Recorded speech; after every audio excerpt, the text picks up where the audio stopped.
What's going on, you guys? It's Shiraz Ahmed coming at you with some more financial and business content. If you're a Canadian about to relocate to the United States, this is a video you're going to want to check out, so stay tuned.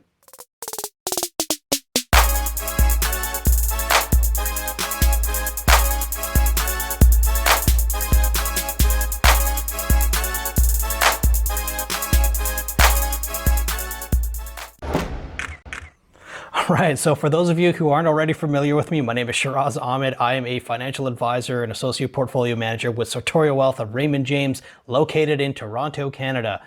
As a cross-border wealth manager, I work with families in both Canada and the United States, and all I wanted to do today is give you the straight goods on 4 really important things you're going to want to be mindful of if you're a Canadian that's relocating to the US. As always, if you appreciate the content that I'm creating, please smash that like, subscribe, and bell icon so you're notified of when I'm uploading new content. So let's jump in. I recently did a video about the Americans relocating to Canada. And again, they have some specific nuances, and the United States is a little bit more of a challenging country to deal with from a non-residency standpoint. So if you missed that video, click here and you'll be able to check that one out as well. But in this specific one, let's go over the reverse, the Canadian relocating to the United States. There are really 4 main things you're going to want to be mindful of. The first one is you want to make sure that you adequately sever your ties to Canada. On the Government of Canada website, canada.ca, I'll drop a link in the description below. They list a bunch of factors, both primary and secondary, that you're going to want to be mindful of, that they're going to be using to test whether or not you be considered to be a resident or a non-resident for tax purposes. And make sure, of course, that you don't forget to file your Form NR73 when you're departing Canada. The second thing that I think is super important that you're going to want to be mindful of, if you have a tax-free savings account or an RESP.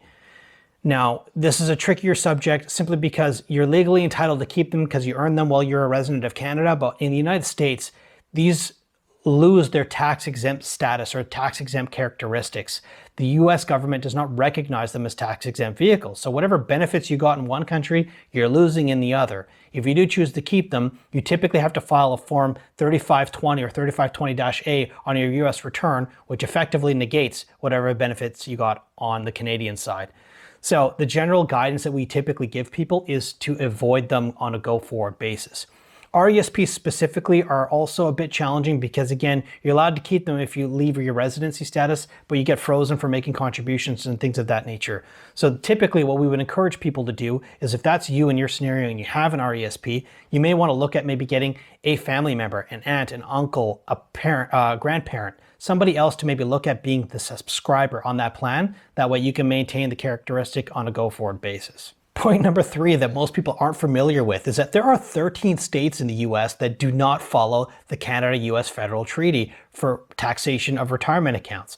They kind of pierce through them and say, you know what, we're going to pretend like that's a non-retirement account and tax you on the income that's generated inside of it. So if you're moving to one of these 13 states, you're going to want to be mindful of that and perhaps even look at arranging your retirement accounts in a way that minimizes whatever taxable situations could arise. So it's something you're going to want to be mindful of.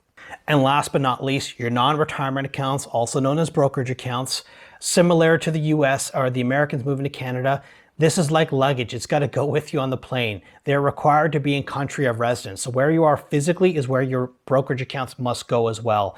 There may or may not be tax consequences depending on the kinds of investments that you own. You typically need to do a revaluation of your cost basis when you go over the border.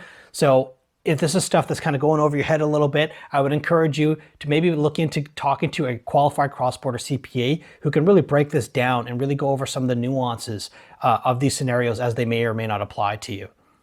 So hopefully you guys got some value out of this.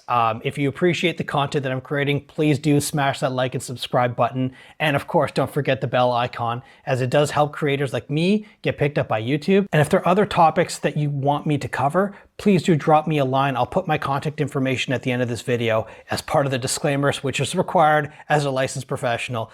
That way we'll be able to address some of the things that maybe you as a viewers want to hear. And I'd love to know, what sort of things are keeping you awake at night if you're one of the people who are moving over the border. I'd love to hear from you guys. So as always, I look forward to chatting and connecting with you guys again soon. Stay safe out there. All the best.